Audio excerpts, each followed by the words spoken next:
The Secret of Moonacre stands as one of my favorite movies of all time, and The Little White Horse stands as one of my favorite novels of all time. This magical story has been adapted into many forms. Firstly, into a 1994 BBC miniseries called Moonacre, and then later in 2008 into the movie The Secret of Moonacre. Before diving into the adaptations, let's just learn a little bit about Elizabeth Goudge, who is the author. Elizabeth de Beauchamp Gouge, not sure how to say her name, was born on April 24, 1900 in Wells, Somerset. Her early life was shaped by her father's career. He was a reverend and a professor, so they moved a lot. Okay. They moved from Wells to Ely and eventually to Oxford. She led a quiet life. During World War I, she attended boarding school, later studying art and working briefly as a teacher while living with her parents. Though her first book in 1919 failed to make an impression, she persevered, and her breakthrough came with Island Magic in 1934. Elizabeth found solace in the company of dogs. She preferred dogs to humans, very relatable. She continued writing until health issues made it impossible. Perhaps her greatest achievement was The Little White Horse, published in 1946, which won the prestigious Carnegie Medal. Let's talk about the movie, because I'm sure the movie was your first introduction to the story, if you are Gen Z or millennial at least. As we established, there was a 1994 BBC miniseries adaptation. But anyway, in 2008, if we look at the time, fantasy adaptations were booming. So in 2008, we had films like Twilight coming out, The Spidery Chronicles, Inkheart, the second Narnia movie with Caspian, Stardust in 2007, and also in 2007, The Golden Compass, which had the same lead actress as The Secret of Moonacre. Given this trend, it's safe to assume studios were looking for fantasy books to adapt, aiming at young audiences. Okay. So probably that's how The Secret of Moonacre came to be. They were searching for books to adapt, and this book is a classic. The Little White Horse is a classic English children's book. And so, yeah. The 2008 film was directed by Gabor Ksupo, who just had directed Bridge to Terabithia, that came out a year before. It starred Dakota Blue Richards in the lead role, alongside supporting actors like Ian Gruffud, I don't know how to say his name, Tim Curry, Augustus Prue, Natasha Malcolm, and Juliet Stevenson. After premiering at the 2008 Toronto International Film Festival, it was released in the UK on the 6th of February 2009 by Warner Bros. Pictures. So filming began in September 2007, with most of it taking place in Hungary and a few scenes shot in London. Let's dive into the movie plot. The movie changed a lot of things from the book, so I'll be first discussing the movie, then some differences that had from the book, and then we're going to discuss the book plot, which I've just recently read to make this video. So in the movie, we start with Maria in her father's funeral. He just died, leaving her penniless, and he left her only a book called The Ancient Chronicles of Moonacre Valley. Okay. Maria is very distressed by this loss. We learned that her mother, Jane, also passed away a long time ago. She was raised by Miss Heliotrope. And yeah, she's at her father's funeral, and she sees a man kind of like observing her from afar, and he will be very important later. But Maria and Miss Heliotrope then head to Moonacre Valley. Before they do, she starts reading the book, which tells the story of a moon princess. She was a woman loved by nature and blessed by the moon, and the moon gifted her with the moon pearls, which were wish granting. The moon princess was going to marry a Merryweather, just like Maria. And she had a Denois father. Denois is basically a family name. And her father gifted her a black lion at her wedding, and her groom gifted her a white unicorn. Weird gifts. Okay. When she reveals the pearls to them, both families turn greedy. So wish-granting pearls equals bad news in this movie. And then Maria stops reading in the book. Fun fact, the actors playing the Moon Princess, the Denois father, and the Merryweather groom are the same actors later playing Uncle Benjamin Loveday and Coeur Denois, but they are not the same characters. That's just so confusing casting for me. As a child, I was so confused. I thought they were the same characters, but they are not. They are not. And so they just wanted to recycle them, I guess, and make parallels to those same characters. But yeah, I was very confused when I was a kid. Maria and Miss Heliotrope are not very excited to live in the countryside. They are not bucolic girlies. They are London girlies. They are not enjoying the carriage ride at all. They meet Digweed, the coachman, who is taking them. He is a side character who is just there to vibe. He's iconic. I love him. So, rough roads, no Starbucks in sight. They approach Moonacre Valley. They are at the gate. So, when Digweed goes to open the gate, there is a bandit attack. Okay. We, as the audience, instantly recognize the guy attacking Maria as the guy who was stalking her at her father's funeral. And Maria stabs him with a needle. Yeah, a needle. Iconic. And Miss Heliotrope beats the shit out of this other guy trying to rob her. And they are clearly looking for something. Mystery. Maria is like, who were they? Who are those people?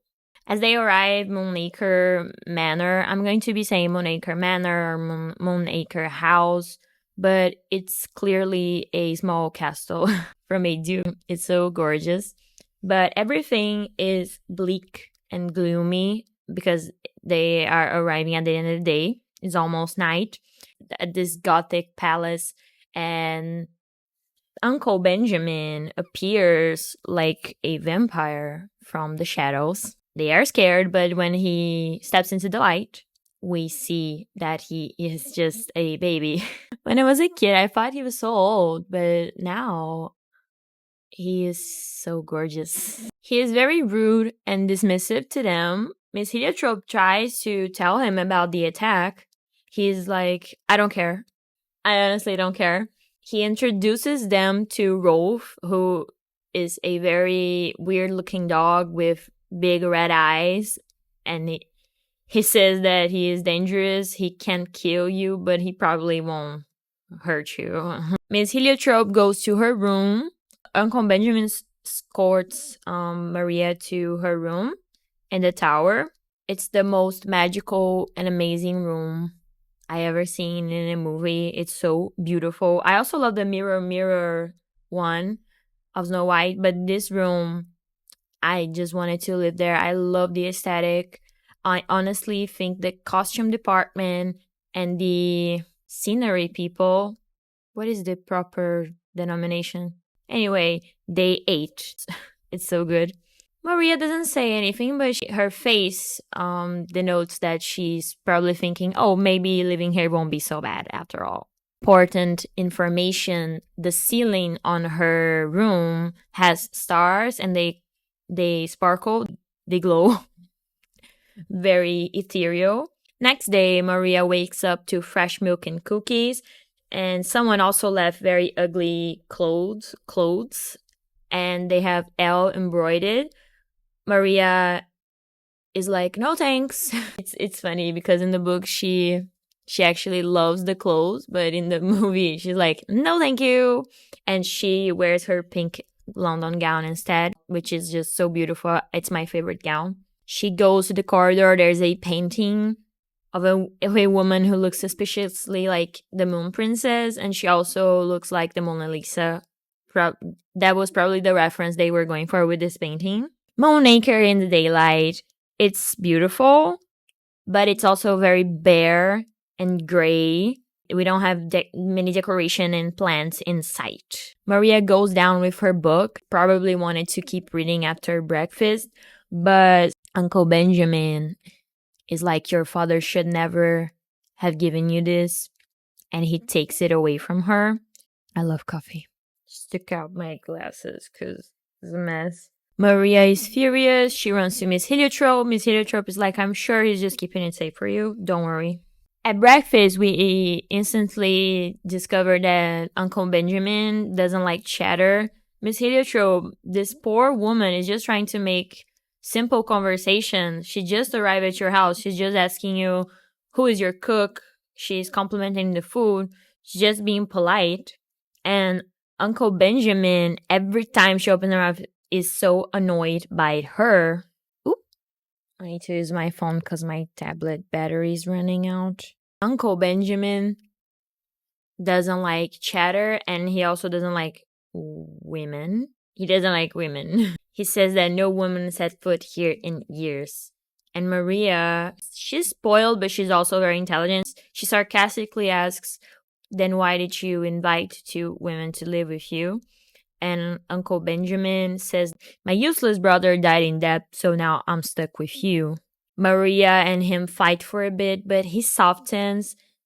He's not a bad guy. He's just emotionally constipated. He doesn't know how to express himself, which is ironic because that's what people like to call women, unable to control their own emotions. But this man, throughout the whole movie, is unable to control his own emotions. And it looks like he wanted to help Maria's father, but he didn't take his money or his help to pay his debts, and now he's dead. So yeah, sad scene, but we soften a bit to Benjamin.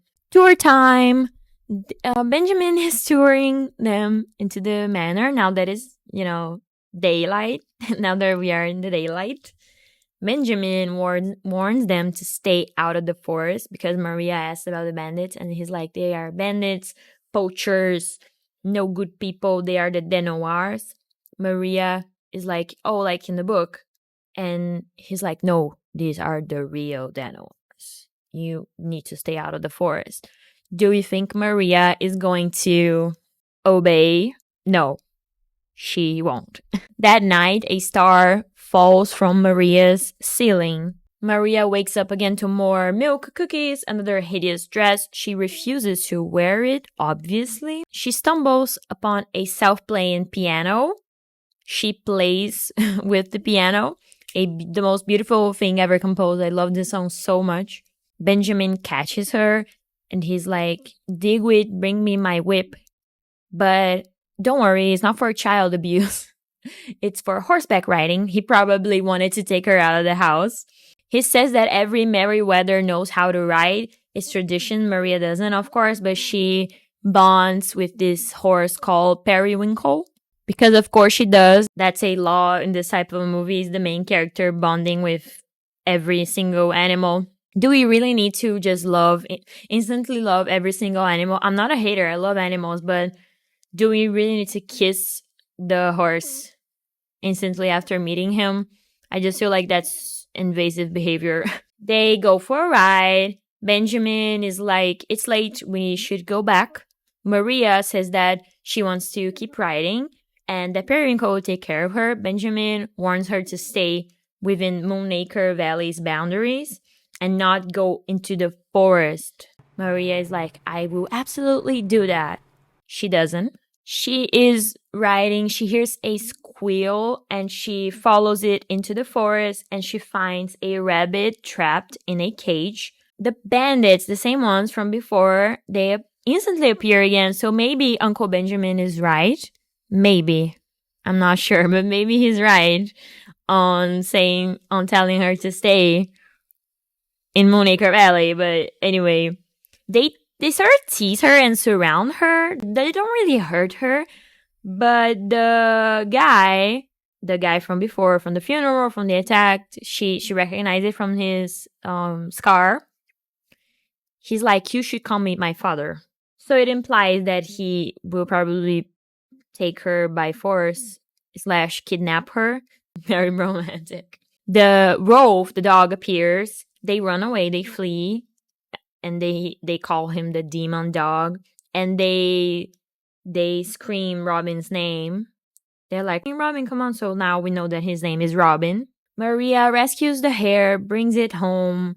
Uncle Benjamin sees the rabbit, and he knows that she broke the rules. He warns her again, and she can keep the rabbit. And she calls the rabbit Serena because Benjamin tells her that it's a serene creature. So yeah. We also get a scene of Robin with his father in the woods, Coeur de Noir, who is Tim Curry. He scolds Robin, and he's like, what did I do to deserve a son like you? And now we know that Robin is not necessarily evil. He just wants daddy's approval, like Zuko. Zuko vibes. And so, yeah. It's nighttime. Maria sees a white horse vanish in the garden. Another star falls from her ceiling. So at this point, we are probably wondering, why do they keep falling and they don't come back? Seems like a countdown. Next day, Maria finds Uncle Benjamin playing the same haunting piano song. She bombards him with questions like, why do stars fall from my ceiling? Who's leaving me food? Why is the house falling apart? Why does the piano play by itself? Benjamin, my man, starts crying. He's like, why do you ask so many questions? He's bawling his eyes out. I honestly love that for him. I like to see men lose it. Well, I should probably take that out of the video. But yeah, so I just think this scene is so funny because he starts to cry and then runs away. Maria is taken aback because she probably never saw a man cry like that. She's like, because remember, we are in the 1800s. Miss Heliotrope is there, and she doesn't scold Maria. She just says, sit down, dear.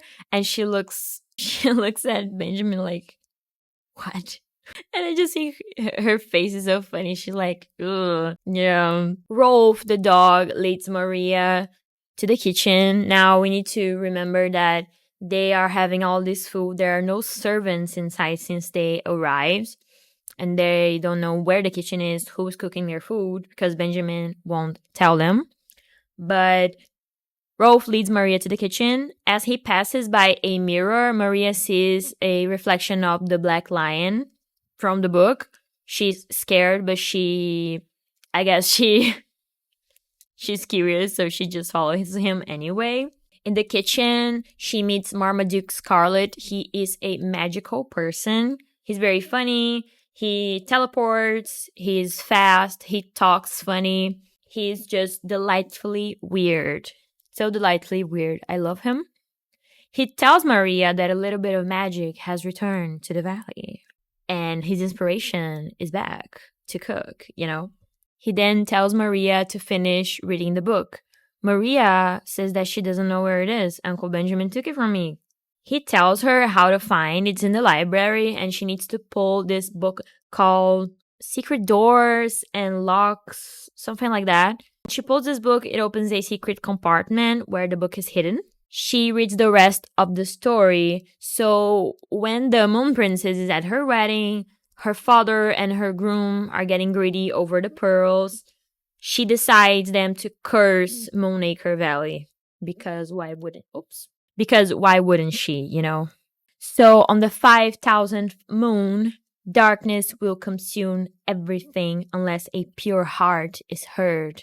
Maria gets back to the kitchen, and Marmaduke reveals that she is in fact the last Moon Princess because she can see the little white horse, aka the unicorn. Maria calculates somehow that the next moon will be the 5,000th moon.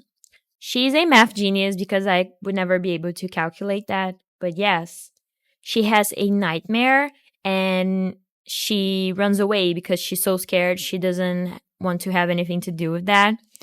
I just think it's so funny because she promised Benjamin that and Miss Heliotrope that she was going to take care of Serena the rabbit. But in the first opportunity, she's like, "Oh, Miss Heliotrope will take good care of you, Serena," and she leaves the rabbit. Maria finds or is found by Loveday, which is this lady, the mysterious cave lady. She lives in a cave and she wears these old gowns and they have L embroidered on her on the clothes. She lives with a lot of with loads of animals and she looks just like the Moon Princess, but she's not. She shows Maria a vision in the mirror of moonacre falling into darkness. I'm not sure what that means. If it's going to just be lights out or if it's going to vanish. Are people going to die? We don't know. Loveday tells Maria that she was the last Moon Princess, but where she failed, Maria may succeed, and she's basically trying to convince Maria to help them break the curse and not leave. Maria mentions Uncle Benjamin. Loveday shuts down pretty fast. She is like, never speak of that man to me again. Rude. I don't really like Loveday. Maria says that she really wants to help, but she doesn't know where to begin. Loveday tells her to find the pearls. The Merryweathers and the Denois blame each other for stealing them. And so if she finds the pearls, they can sort of make amends or something. Maria instantly pieces it together because she saw, I guess she saw the visions from the book. Because we see that the Merryweathers stole the key, the Denoirs kept the pearls casket, and Maria opens the book and she finds the key hidden in the book's bookmark, which is very convenient. Maria asks Loveday to take her to the Denois castle, fortress, but she abandons Maria. She said that she could never go back there. Leave this child to go alone into this fortress filled with bad people. Awesome, Loveday, you are the best. Maria sneaks in somehow. The scene is so funny. She's just walking, she sneaks in. No one sees her. But when she arrives inside, she sees that they are sort of having dinner. Cœur de Noir catches her. She hands him the key. She doesn't say anything. She's just like, here. But they all laugh at her because the casket is already open and it's empty. He accuses the Merryweathers of theft and he locks her up because he doesn't want the curse to be broken because he actually wants to see the valley and the Merryweathers go down. So if he keeps her locked up and she's the last Moon Princess, then she won't be able to break the curse. Robin escorts her to the cell. She beats him and very deserved. And this scene is so cute because Augustus Prew, the actor of Robin, he doesn't have many lines before the third part of the film, but we can see in his acting, I think he's very talented, that he's sort of interested in Maria, and he's just, the way he looks at her and the way he acts is just, he's sort of interested in her. And when he locks her up in the cell, the gate of the cell, the door has a heart-shaped hole. So he sees her through the heart. So that's subtext at its best. Maria receives help from the unicorn. She receives help from the unicorn. I guess it gives her an idea. She takes off her dress. She puts it in this thing. I'm not sure what it is, but it looks like she's climbing up basically just to deceive the guard. And when the guard comes to like stop her, Maria flees. She's nearly caught by Robin's gang. They corner her, but she falls, rolls in this hill, and sprints. Very horror movie coded. Cœur de Noir ordered his men to kill her because if she is killed, then the curse cannot be stopped. And that's bad for his revenge. Robin's friend finds her blue ribbon in a branch. Very important. Not that important, but later on. Rolf, the lion slash dog, rescues her and guides her back to Moonacre. Coeur de Noir nearly catches her. Uncle Benjamin is furious at Maria, calls her a reckless child. Then later he goes to apologize in her room and he says he's glad she's back. So he's finally communicating character growth. Another star falls from Maria's ceiling. Now we know that it's a curse countdown. Loveday visits Maria the next day. Maria is like, why did you abandon me? How could you do that? Loveday brings her a pretty dress and then all is forgiven. Somehow. Maria takes Loveday downstairs. Loveday plays the piano and that same song that we heard before. The mirror reviews. Maria has a vision in the mirror again, revealing that Loveday and Benjamin were engaged. And when she told Uncle Benjamin that she was a Danois, he exploded in rage. They fought a lot. And in that scene, we can see a lot of pink flowers everywhere. I'll share my theory on that later, but they might be pink geraniums. He tossed them and they fight and Loveday flees. Maria tells Loveday, well, you should probably apologize.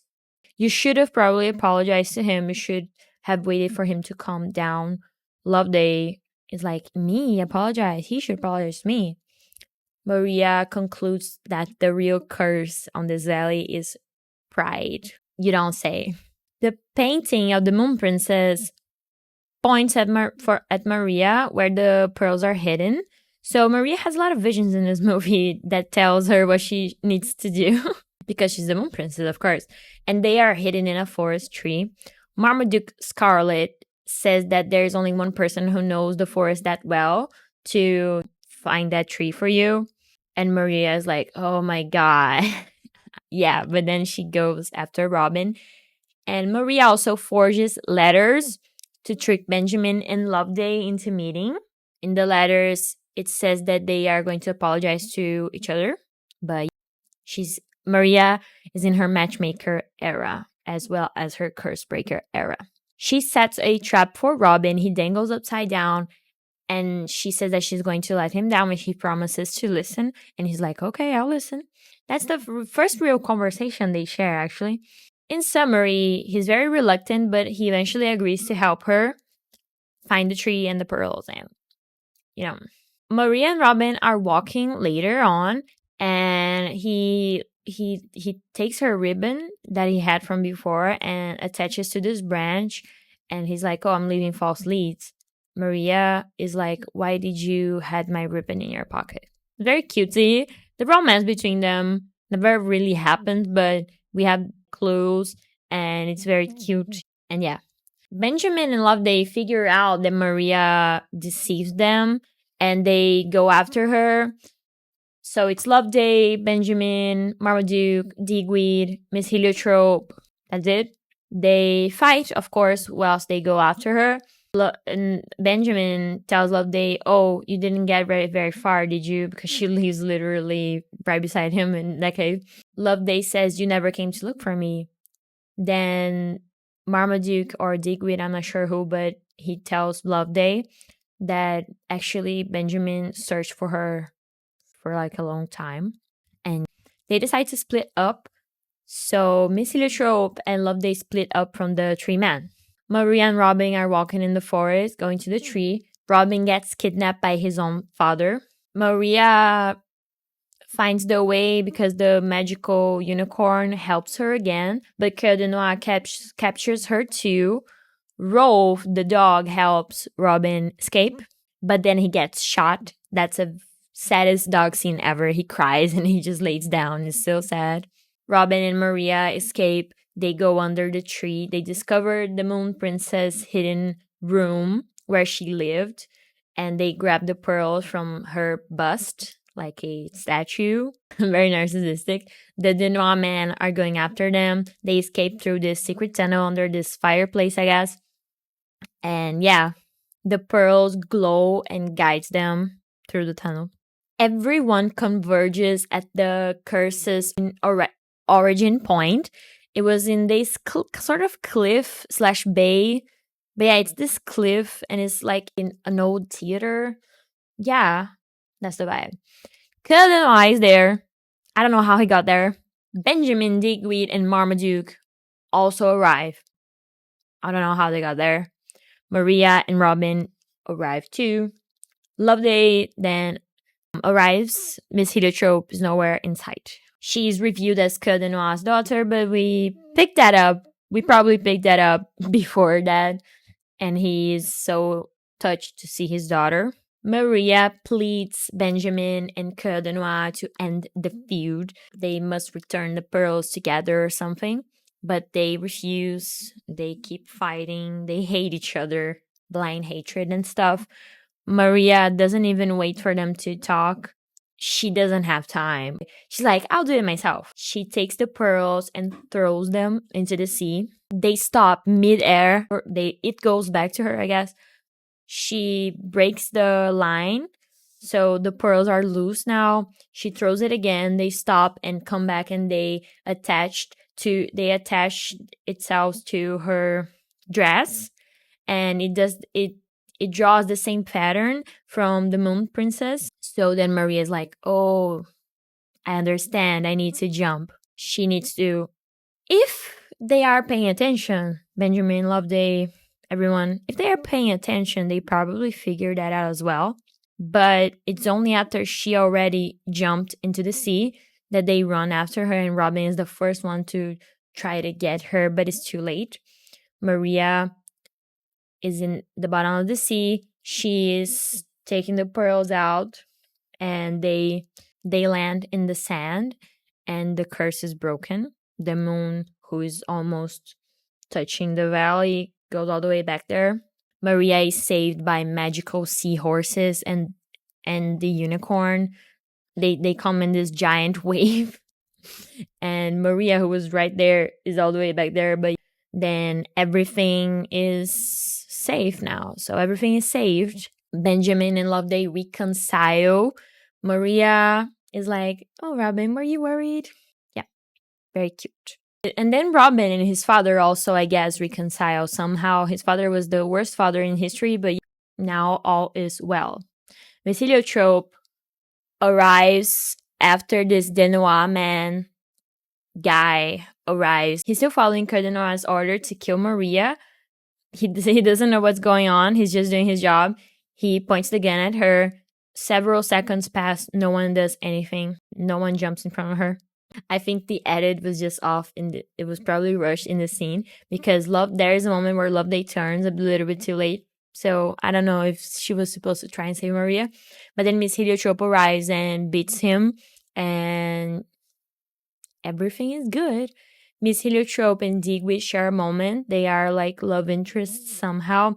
Even after she called him Dogwood the whole movie. But yeah.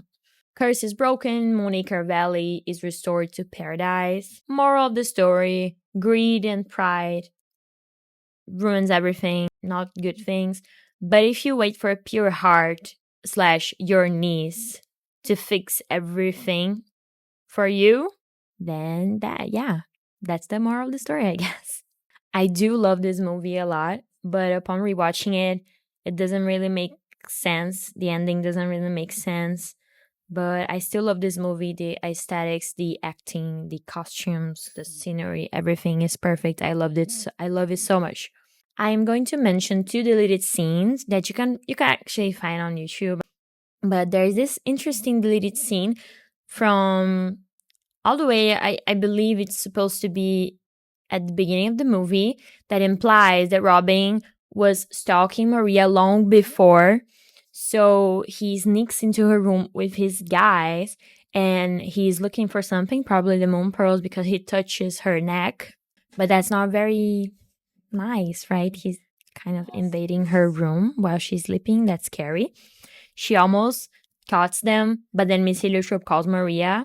And then this man, he says something to Robin that I cannot for the life of me understand. So if you understand, please leave in the comments because I don't know what he says. But yeah. Another deleted scene that it's very interesting. It's one from the horseback riding where Maria is riding with her Uncle Benjamin, and they actually talk and communicate, and that explains why their relationship is a little bit better after the horseback riding. And there's also this deleted scene with the villagers, but I don't think it's very important at all. So yeah, those deleted scenes that I mentioned, I think they are just interesting things to comment because they add to the story. But I understand why they were cut, especially the robbing scene, because he's supposed to be the good guy at the end and he invaded her room, you know? We're back. So the costumes were made by Beatrix Aruna Pastor. I just wanted to mention her because, yeah, I'm complimenting her work. So I really like Maria's pink gown. She wears, I guess, 4 different colors throughout the movie. So first we see her in black, of course, but then we see her in blue. We see her in pink and green. Green is the horseback riding outfit that she wears. She also wears the red velvet moon princess gowns that Loveday gifts her, and it's very beautiful. Although I don't think it was very practical for Maria and Dakota to wear it in the woods and walk in it. The gowns are shaped so beautifully. I also really liked Robin's outfit. He only wears this, I think he only wears the same outfit throughout the movie. I love that. I actually was very inspired by that in a character from my book. So yeah, I just love his costume so much. His hat, his sort of red scarf, and the cloth that he wears here. Oh my god, the feathers. I love it so much. I also like Sir Uncle Benjamin's outfits, gothic outfits. I love them. I like Loveday's outfits too, but I also understand that they are made to look old. And yeah, I'm with Maria on this one. They are not very pretty, apart from the blue dress that she wears at the end of the movie. I also like the wedding. I don't know if it's a wedding dress, but it's the white dress that Loveday wears in Maria's vision from when Loveday and Benjamin were engaged. So I also like that. I'm just looking in Pinterest at the outfits and I'm like, oh, I like this. I like this. I like this. I also love Maria's nightgown outfit, costume. It's so beautiful. Oh my god, it's so magical. I love it so much. Now we are diving into the book versus movie differences. Let's remember that the original material is the book, The Little White Horse from 1946, not the movie, okay? But since the movie was my first introduction to the story, I was very surprised to find the differences between the movie and the book. I read it a long time ago and I loved it because I just love the story so much, but rereading it was very interesting and remembering the main changes that Gabor and the writers and everyone decided to do. And they actually make a lot of sense. So we need to remember that this book was written by Elizabeth, published in 1946. So it's from a different time. And then when we release a movie in 2008, we need to adapt it to the current time. So I am not here at all to criticize the movie changes, nor am I here to criticize the book. It's a book that is made for children of that time. It's very conservative. It's Christian, and it's very good. It's actually a very solid story. I know it's a classic English book, and it's very important to a lot of people. So please don't take anything that I say as disrespectful in any matter. I'm just here to have fun with you guys and compare some changes and some things and comment on some aspects that I think may be odd, because I am not from that time. And so, but I totally respect and understand Elizabeth's take on everything, okay? So the first difference that we can see is that in the book, Maria has a dog named Wiggins. He's a royal He's a King Charles Spaniel, and he accompanies her to moonacre alongside Miss Heliotrope.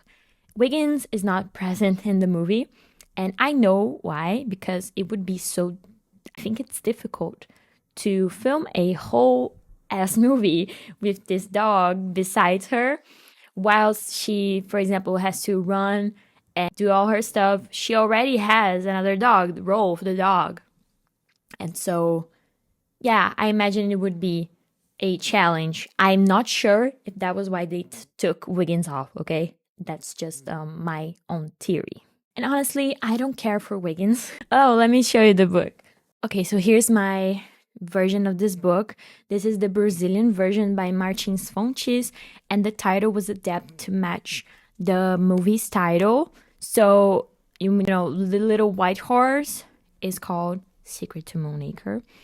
And in Brazil, very similarly, O Segredo do Vale da Lua, that is basically translates to The Secret of the Moon Valley. So yeah, it's a very beautiful edition. I really like it. And yeah, what can I say? Yeah. Oh, the book starts with this poem, The Little White Horse, very cutesy. It's just a cute book. It's very quick to read. It's a very short story. And yeah, I don't really like that the font is, I think it's too small, but yeah, okay. Another important change, I think it's probably the biggest one, but it's the family dynamics. They changed it. So Benjamin is not Maria's uncle in the novel. He's actually her cousin. He's her twice removed cousin, I believe. And he was the closest of her living relatives. And so he isn't called Uncle Benjamin, but Sir Benjamin most of the book. He is also elderly. He is old. My man is old. He's not young, hot Ewan Griffith. He's old. And yeah, it's a different dynamic entirely if you think about it. The book begins quite differently. Maria, Wiggins, and Miss Heliotrope are already on the carriage ride, and they are actually very excited to be living in Moonacre Valley. So Maria actually spots the little white horse while entering Moonacre property, and unlike the film's portrayal of her reluctance to live there, she's delighted with Moonacre Manor, and she's excited to live like a fairy tale princess. She's even more surprisingly, Sir Benjamin and her instantly like each other. Very stark contrast between the movie where they don't. So Maria is a Moon Merryweather, Sir Benjamin is a Sun Merryweather, and they usually like each other. That's what he basically tells her. She loves him instantly, and yeah. He even goes as far as to call Maria later the Moon Princess, and he tells her that they've been waiting for her. So she's very welcomed in Moonacre Valley in the book. Robin's introduction is completely different too. So before Maria meets Robin in the book, she dreams of him and she has memories of playing with him in the park. And when they do encounter each other, he saves her from a bad man and helps her save the rabbit/hare. So he's an antagonistic in the book as he is in the movie. He's actually a hero from the beginning of the book. So like I said, the family relationships are completely different. Loveday isn't a Denois, and Robin also isn't a Denois. They are actually Merryweathers. Loveday is Sir Benjamin's cousin. So Maria is Sir Benjamin's cousin. Loveday is Sir Benjamin's cousin. And Loveday is not the sister of Robin. She's not his sibling. She is his mother. Yeah, so everyone is a Merryweather. Everyone is related. Even Coeur de Noir is related to them in the book because he's a long-lost descendant from the Moon Princess. Everyone is a cousin here, okay? There's a lot more romance in the book and you will understand what I mean. Because I do believe the movie tries to dip its toes in the romance just a little bit, But because it's a fantasy movie that aims children and young audiences, they didn't go there at all. We just get these glances between Maria and Robin, and we just assume that they like each other. In the book, they like each other and they tell you. Okay. The book features more unique animal characters than the movie. We have Wiggins, which is not present, like I said. We also have Zechariah the cat, and he is a very important character in this book, too. He's a very mysterious, intelligent, weird cat, okay? Most importantly, there is no curse in the book. There is like curse-ish vibes. This doesn't make any sense because we have like some problems that Maria needs to fix. So, for example, she needs to return Paradise Hill to God at one point. She also needs to find the pearl necklace at some point. She needs to turn the wicked man from Pinewood good again. And she needs to get Cœur de Noir in her side. So as we can see, the book is Christian. We have this old parson who embodies that Christian message mostly. We talk a lot about God in it. We talk about Holy Mary. We talk about the saints. And we also have mystical horses. We have weird dogs / lions. We have this cat that is very intelligent. Okay, too intelligent. We have a unicorn, which might be the spirit of the ancient moon princess. So while it's Christian, it also have folklorish aspects to it. A quick heads up, I'm not going to get into much detail of the book because it's a very detailed book. We have a lot of things. Each chapter is filled with details. And yeah, so I'm going to try and just give you an overall summary, even though I am getting into every important plot point of the book. But just be warned, if you want to know everything, read the book. I encourage you to read it, okay? So, like I said, they go to Moonacre. Sir Benjamin takes a like of them. They take a like to Sir Benjamin. But it's also stated that he doesn't like women and no woman has set foot in this house for 20 years. Miss Heliotrope seems quite satisfied with her room, unlike in the movie where she's not. But the rest of the room presentations are pretty much the same. Maria likes her room. It's a simpler room than in the movie. It has less furniture. I'll drop some illustrations so you guys can see how you would imagine that room, but it's still cozy and gorgeous. Miss Heliotrope is stressed because Alexa, para. That was Alexa. Miss Heliotrope is stressed because she cannot pass through the door, and Maria finds this so amusing, and she's like, "Oh, that's perfect. It's made just for me," because she is. And I cannot stress this enough. She is 13 in the book. I don't think we get to know her age in the movie. We can assume that he's also 13. But in the book, she is 13. That's important, okay? Very important. Miss Heliotrope suspects about the servants because she did not see anyone. And they assume there are going to be servants at dinner, but there aren't. They find out at dinner that Maria cannot ride, which Sir Benjamin... he's so shocked by that, and he insists on taking her to ride on a pony. Maria is like, "Oh, on the little white one." And Sir Benjamin is sort of frightened at this comment. He's like, "No." And Miss Heliotrope says, "Oh, Maria does this a lot. She imagines things. She imagines, like that boy that you thought you used to play with him?" Maria is like, "No, he's real. I know that he's real." And it's Robin. A little spoiler, that's Robin.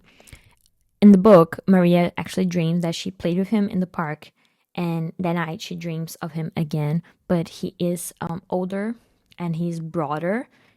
Let me get that quote for you. But in her dream, she was not alone. Robin was with her, running beside her and laughing, and he was just the same, just as he had been when in her childhood she had been sent to play in the square garden and had felt lonely, and he had come running through the trees to companion her loneliness. He was just exactly her age, or perhaps a little older, because he was a head taller than she and much broader. And yeah, so she said there was nothing ethereal about him, much the opposite, and that proved to her that she was a real boy. She thinks he's a real boy. Maria wakes up the next day and she finds garments embroidered with LM. So if you remember in the movie, it's just L, but here's LM because it's Love Day, Merryweather, not just Love Day. She had a queer feeling as she fastened the coat of the habit and pinned a bunch of snowdrops in the front of it that LM, whoever she was, put loving arms about her, almost as her mother might have done had she not died. So she has this motherly feeling about the dress. We also learned that Robin had disappeared out of her life quite a couple of years ago. As soon as she had started pining her hair on top of her head and putting on grown-up airs, he had gone away. Maria is very vain. She dresses up nicely, and yeah, she basically grows up, and that gives me Peter Pan vibes because he disappears as soon as she grows up. They go for a ride, and she meets Periwinkle the horse. He tells her not to go to Merryweather Bay because the fishermen down there are very rough. They are not on good terms with the village people or with us at the manor. It's a great nuisance because they refuse to sell us their fish, and a little fresh fish would be welcome now and then. So now we know that the bad men don't sell them fish. He calls her a princess, and she finds this odd because she's like, why is he telling that moonacre is mine? Am I going to be his heir or something? The next day they go to church and she meets the Silvery Dew village, and they treat her like royalty. And Benjamin calls her princess again and tells her that they have been waiting for a new moon princess to arrive. And Maria is so happy and delighted with her people. She's a princess now. The old parson, he's a very important character, scolds her Benjamin and her, and she learns about the mysterious fisherman. Maria decides that she's going to find out about those mysterious wicked men and the same ones that would not sell their fish to the villagers. Next day, she is galloping and she is halted by a strange and terrible sound. She pulls her pony and she sits and she's listening, and she sees a hare caught in a trap. She then sees a tall man dressed in all black, and he's going to kill the hare with his cudgel, and she gets out of hiding and screams for him to let the rabbit alone, and that is her rabbit. The man now is going to hit both Maria and the hare. Maria hears a laugh, and the man flees. And who is this person, this boy? It's Robin, the same Robin that she imagined as a child. They get the hare and they run away. So Maria meets Robin and she says, Robin, why did you leave off coming to the square garden? And he says, we were getting too old for those children games. Soon you would have been bored of them, and as soon as you had begun to be bored, you wouldn't have believed in me anymore. People only believe when they are interested. It was better to go away before you began to be bored. I knew you'd come to Moonacre. I knew I'd see you again. You won't be bored by what we have to do together here. My word, you won't. You'll be frightened, but you won't be bored. Maria is like, what are we going to do together here? He says, you'll soon know. Robin disappears, and then she takes Serena back to Moonacre.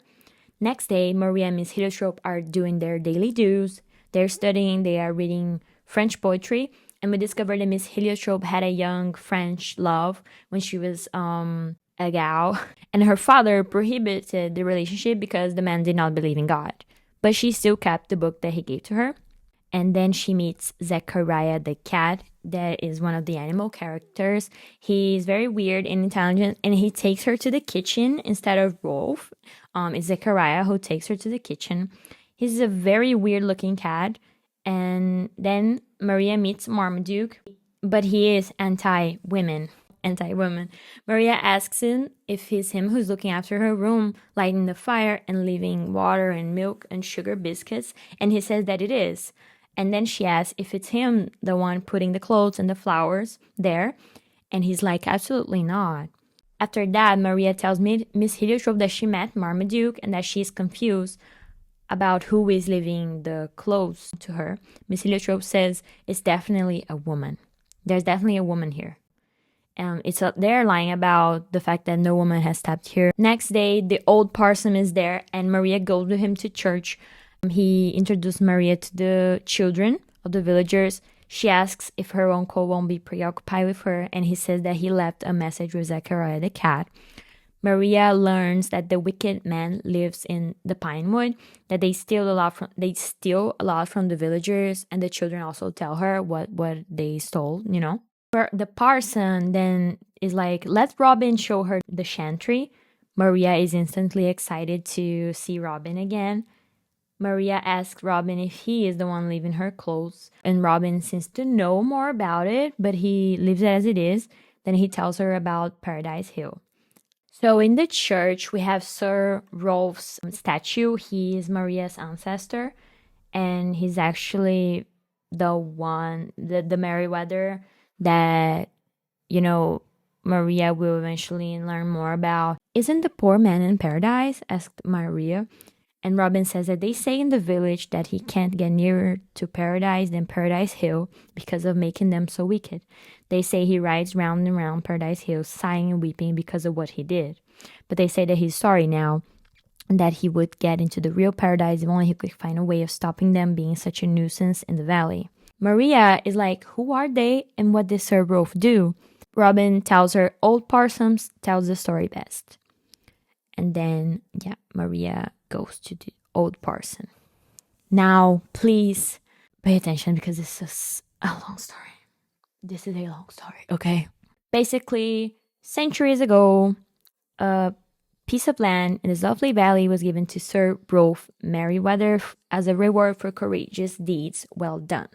He built the manor house where, Maria and Sir Benjamin lives now, and came to live with his man-at-arms, his cook and scullions, everyone. Sir Rolf wanted Paradise Hill all for himself because the pasture land was best in this valley, and he wanted to keep his sheep there.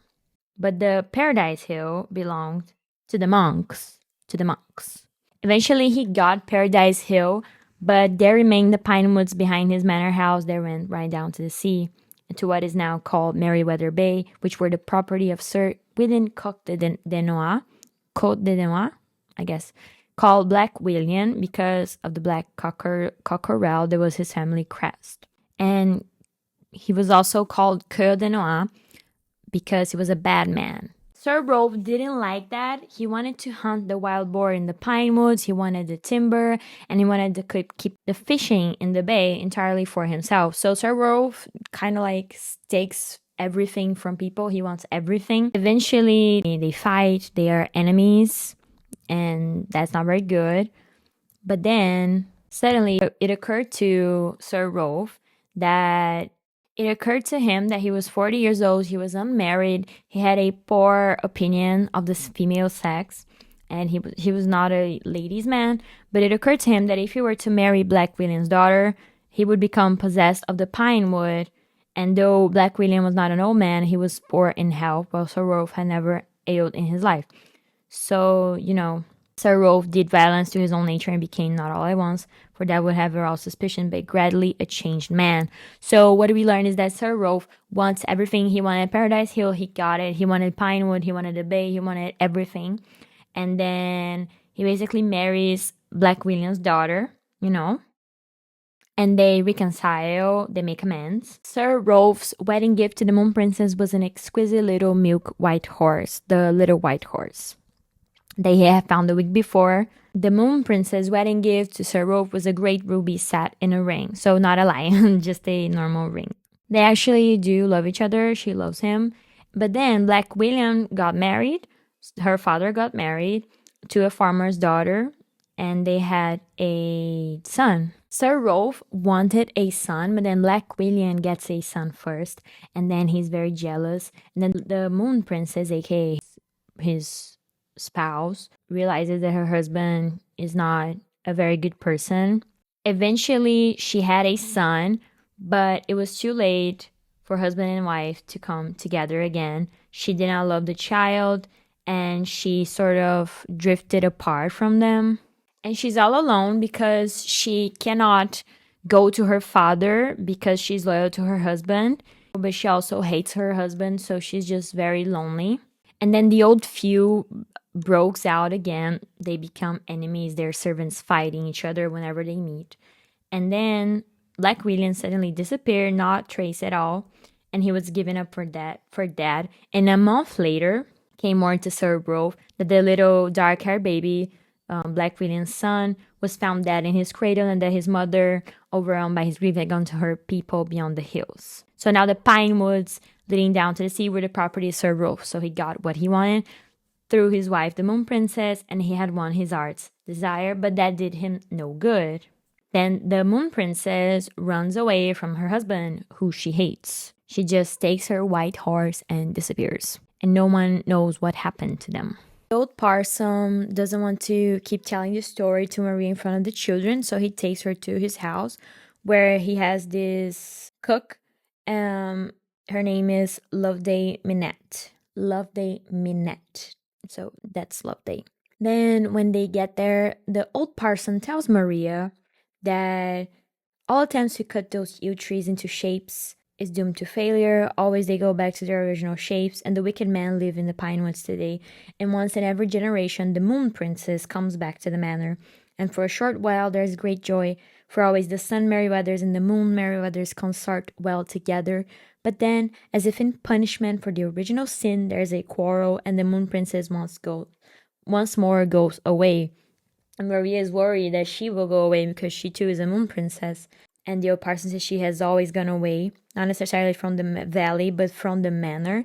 Yet the old folks in the village vow and declare that one day there will come a Moon Princess, the valley, and to deliver the valley from the wickedness of the man from the dark woods. But like the princesses in all the nicest fairy tales, she will have to humble her pride and to love not a prince but a poor man, a shepherd or plowman or some such country lad, and to effect the deliverance with his help. And that's a thing which no Moon Princesses had done. So proud are they one and all, so loath to accept assistance from another. And so it goes on, and the wickedness of the man from the dark woods is still with us. Maria then asks, but who are they?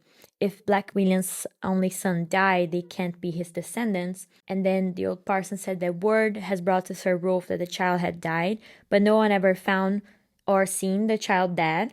And so there are those who say that his mother, fearing that Sir Rolf might harm the child, he probably would have, she fled with him and took him away. And 50 years later, and it was discovered that 4 men who might have been the sons of that child had come over from the hills and established themselves in the castle. Maria discovered that the old parson's name was Louis de Fontenelle, and she looks at his book and finds the handwriting of her governess, Miss Heliotrope. So he is actually the old French young love from, that Miss Heliotrope told her about. So that's just a thing that we need to look forward to when they discover that at the end of the book. Maria gets out of the house. Loveday is waiting for her, and she instantly likes Loveday. Loveday tells her she was the old Moon Princess. She asks Maria not to tell Sir Benjamin that she is the portress of moonacre gauge. Everyone knows, Digweed knows, the old parson knows, the whole village knows, but Sir Benjamin doesn't know. And yeah, he believes that there is this old woman called Elspeth who is the portress. And Maria says okay, I won't tell him. But she is curious, of course. It's important noting that many male characters in the book make comments about women being short-tempered, curious, and annoying.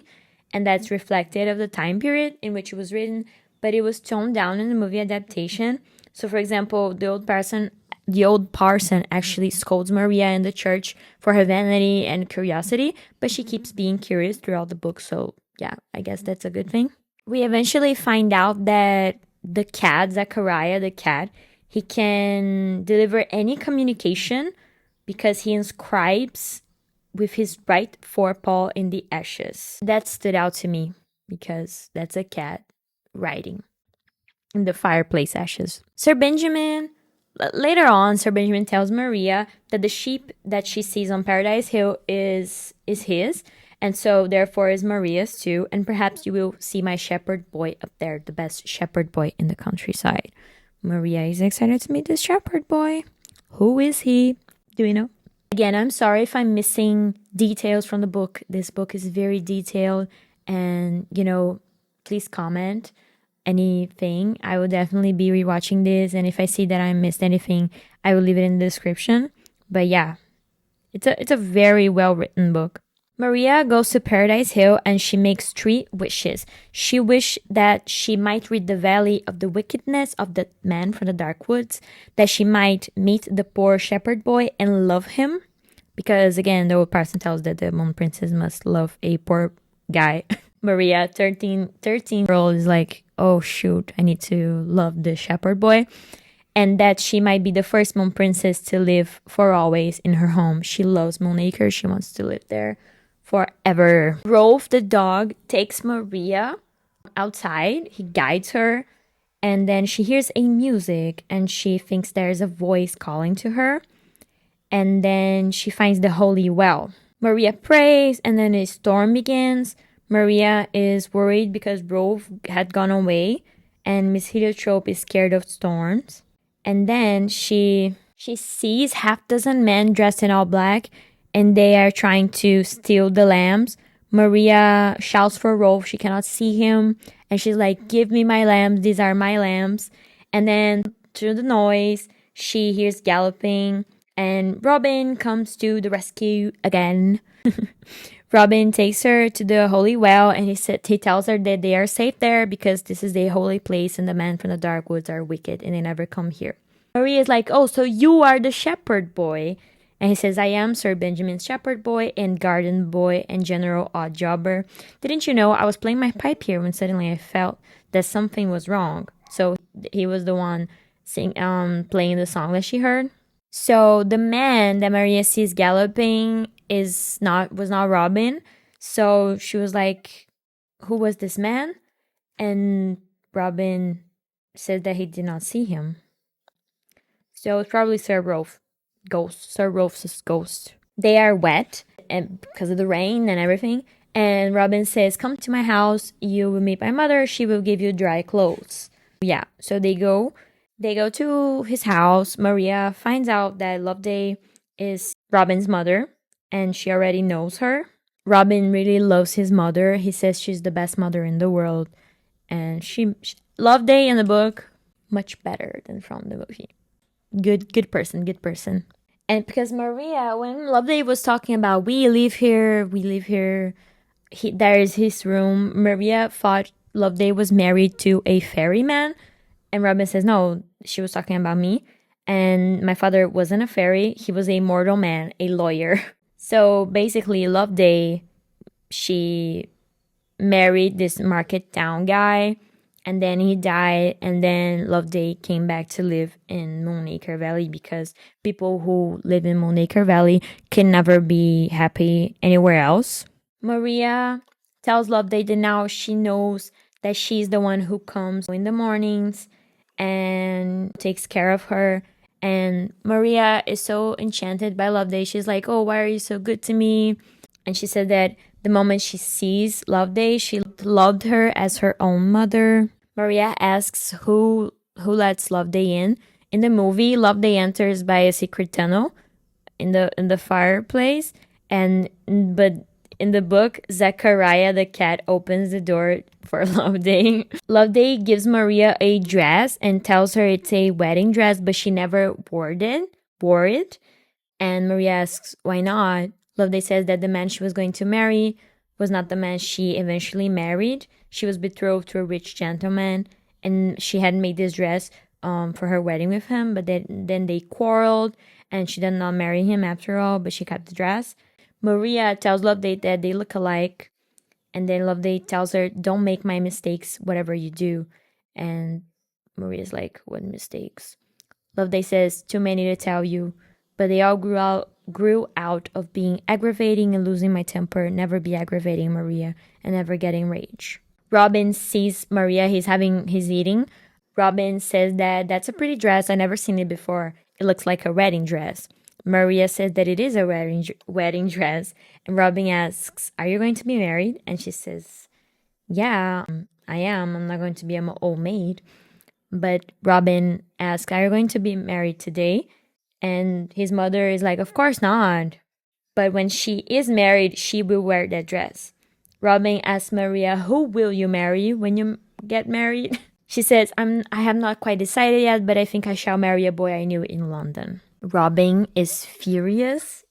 He's so mad at Maria. He's so furious and he yells and stuff. And then Maria calms him down by saying that she had decided that she will marry him. So like, don't worry. Because she says, why are you so preoccupied that I'm going to marry this London boy? And he says, because you're going to marry me. You're going to marry me, Maria. And, then Maria calms him down and says, I'll marry you. Then Robin asks, who were you talking about? And she says, I was talking about you. And then he calms down. Loveday is worried by that. She says, oh, you're laughing now, but you were so angry and you must never quarrel. You must never fight, okay? And they're like, okay. Maria asks Robin the question we've all been wanting to make. That is, how did you manage to play with me in the square garden in London? And he tells her that when he slept on Paradise Hill, when he was keeping the sheep, he dozed off and then he'd find himself in London. Then he asked his mother about it, and the mother told him that we are two people, a body person and a spirit person. And so basically his spirit traveled and met Maria in London. So yeah, soulmate coded. Maria asks him if Sir Benjamin knows that he lives there. He says he does, but he believes Robin is the adopted child of the old lady, the old portress. And then Robin tells Maria that the next time she wears that dress, it's going to be to marry him. Yeah, so Maria is 13, Robin is probably 14, 15, and they are already discussing marriage. In the 1800s, it makes sense. In today's time, not so much. I get it, it's cute, but it's also... can you make that decision when you are 13? I don't think so. Maria decides that she must make Loveday and Sir Benjamin make up. Quickly realizes that Loveday and Sir Benjamin had quarreled that night and she had gone away, and she should be the one to make them make amends. Maria also tells Sir Benjamin that he has no right to the money he gets from the ship in Paradise Hill, and then she's going to return Paradise Hill to God. Loveday eventually tells Maria the story. So Loveday was born in Cornwall, and then she came to live in Moonacre when she was 10 years old. She was Sir Benjamin's cousin, and Elspeth was her governess, the old portress. She was taken there to be brought up by Lady Letitia Merryweather. That was the mother of Sir Benjamin, but they didn't get along, and Loveday liked pink geraniums, and so she liked to just spread those flower pots everywhere. And Lady Letitia didn't really care for that because those flowers are the pride of Cornwall and reminded her of home. Loveday was 10 years old when she came to live with them, and Sir Benjamin was 25. No comment on that. Loveday tells Maria that she was a horrid girl those days, that she was jealous and pride and passionate and cold. She did not love Lady Letitia. And when Loveday grew up, Sir Benjamin asked her to marry her, and Lady Letitia was very upset. And then Sir Benjamin was over 30 by that time, and so he had every right to marry whoever he wanted, even if Lady Letitia didn't like her. Lady Letitia eventually dies from dislike, The quarrel between Loveday and Benjamin is very superficial. In the movie, she actually lied to him about who she was. She was a Danois. But here, before her wedding day, she made a very stupid thing. She filled the parlor with the pink geraniums, She wanted to make it all look as jolly as she could. Sir Benjamin is very angry with that. He tells Loveday that she insulted the memory of his saintly mother. They argue, and eventually they break it all off, and Loveday runs away. But by the time, they find Loveday, she already decided to marry that guy from the market, who is Robin's father. Yeah, so then Loveday married him. Eventually, Loveday came to live after the old portress died. When the Moon Princess ran away, she brought a string of pearls that belonged to her mother, And then Maria asks Loveday if she found the pearls. Loveday says she looked for them, but she didn't find it. And the great ruby ring is with Sir Benjamin. And Loveday says, wow, you could have, apologized to Sir Benjamin. You should have tried to make it up because all those years passed and you didn't. Loveday says, why should I? He has never tried to make it up with me. Maria says, but he did. He sent old Parson to you at the lawyer's house. And then she said that there wasn't a proper makeup, for he had never said he was sorry for losing his temper, and he never apologized for throwing my pink geraniums out of the window. So pay attention. Do you remember the scene in the movie that we have the pink flowers and Benjamin throws them? I do believe, that's a theory, that the original script for the movie had this aspect of the plot that she probably liked the flowers, and that's why there is no flowers in the movie after everything is bare. We probably had it in the movie that they loved the pink flowers and that Benjamin got rid of them, because later she also says that he got rid of everything that she loved, and probably she was referring to the flowers. Maria remembers that she saw a room in the manor that had pink geraniums, so Benjamin actually kept them there all those years. Maria goes with the old parson and the children, and they return Paradise Hill to God. They climb there, they get the statues, they pray, they sing and everything. And so first task accomplished. Paradise Hill is returned to God. And Sir Benjamin cannot say anything. Time passes. Maria doesn't see Loveday and Robin for quite a while. Eventually, Maria meets with Robin in the woods, and then they go to the wicked man's castle to talk to them, because the second task was to make the wicked man not wicked anymore. So Robin and Maria go together there. While they are walking in the woods, Maria realizes that Rolf, the dog, is not a dog but a lion. Maria goes to talk with Coeur de Noir. She says that her ancestor was very wicked with Black William, that she knows that he is a descendant from Black Williams. Maria tells them that they are wicked because they are poaching and stealing things they shouldn't. Coeur de Noir said that his land is unproductive and that they live off stealing and poaching. Robin gives the idea to trade with the valley people, because they don't have fresh fish in the valley, and so they could trade. They could sell them their fish, and they could sell them their meat and eggs and everything, so they could live like a more dignified life. Coeur de Noir said that the pearls that the Moon Princess took are the property of his family, and that the Merryweathers stole the pearls, much like in the movie, except the pearls are not cursed. They don't have magic. They are just pearls. Maria said that they know that the Moon Princess took them and disappeared. Coeur de Noir accuses Sir Rolf to murder Black William. Maria's like, no, he didn't. He just disappeared, and I think he just got into a boat and sailed away into the sunset. Coeur de Noir is like, prove it. You need to get me those pearls, and you need to prove to me that Black William was not murdered.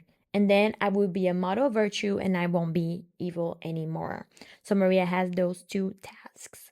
They try to lock Maria and Robin, but they run, and they find Black William's old refuge. And then, so she already knows where he was. And she also finds the boat in which Black William sailed into the sunset. And Robin's like, why is it here? And Maria says after he landed in the sunset, the little white horses who live in the sea probably brought it back to the land. Of course. That makes sense. Maria finds the pearls hidden in a well. She goes to get butter, and then she finds the pearls. So, yeah, the two things she needed to do, she just did. Maria eventually proves to Coeur de Noir everything, and he says that he shall obey Her Highness' commands, and he will present himself at the manor house the next day, and everything is good. So she returned Paradise Hill to God. She turned the wicked man good again, and she already loves the shepherd boy, so I guess all is well. There are a few things Maria still needs to do in the book. She calls for a tea party. Maria introduces Robin to Miss Heliotrope, and she's like, "Look, I wasn't imagining him." And Miss Heliotrope is like, "Oh, yeah." Maria plays matchmaker in the book too.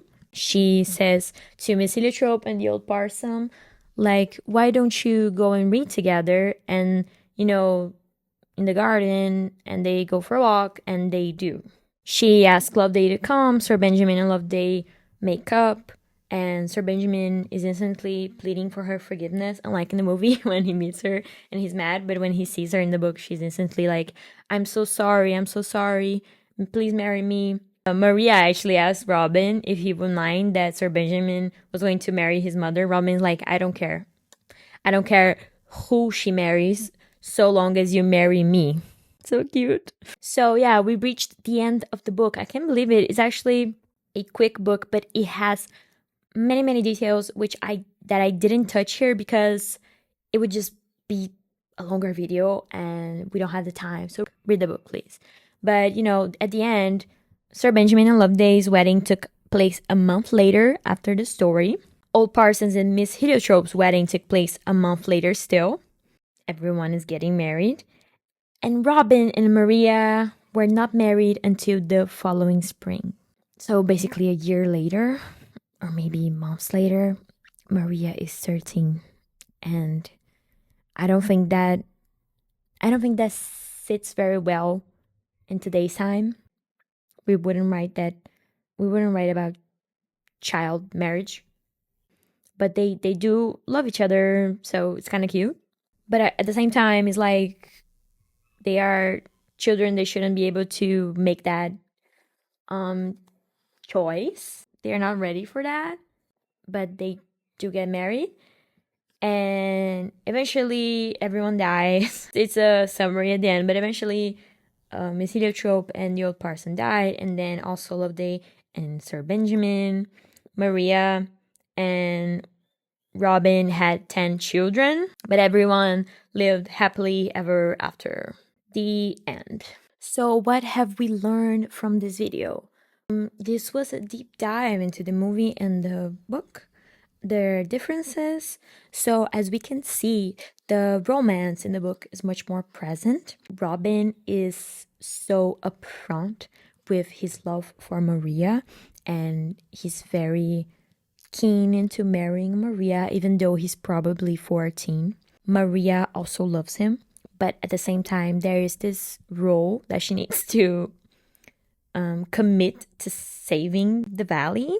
But yeah, since they liked each other, since they were kids, it makes sense. They are soulmates, clearly soulmates. Miss Heliotrope and the old parson also soulmates because they meet again so many years later. Sir Benjamin and Loveday, are they soulmates? I actually am more honestly disgusted by the fact that she was 10 and he was 25 when they met, and then he waited for her to grow up to marry her. I am aware that this was common back in the day, but we're not back in the day, so I'm going to be touching on that subject. I don't think that's a good thing. So I don't really like Sir Benjamin and Loveday's romance in the book. And in the movie, I'm also not very fond of it because they are just two people with temper and big personalities and they don't match. I do love Robin and Maria's romance. It's very cute. But I don't like the fact that they married so soon and that we know that they had 10 children and, of course they live happily ever after. That's a good thing. But maybe they should have waited when they were like 20, 21. This is a children's book, so the story is very focused on animals, friendship, goodness, everything, very cute. I do prefer the movie because I liked the changes that Gabor went with. I liked the enemies to lover dynamic, actually enemies to friends dynamic that Robin and Maria have. Instead of them just being destined for each other since the beginning, like in the book. While it's also very cute, but I like the fact that they made amends in the movie, symbolizing their families, so the Merryweathers and the Noirs. Even if the Benjamin and Kadima in the movie didn't actually make up at all. Yeah, I just love the movie. So please leave in the comments, what did you think about this video? Did you like it? It's a longer video, of course, it's a deep dive. But tell me, what do you think about the movie and the book? What does it represent to you? Or have you not seen it or read it? And yeah, let me just let me know, what did you guys think? And I'll see you on the next one.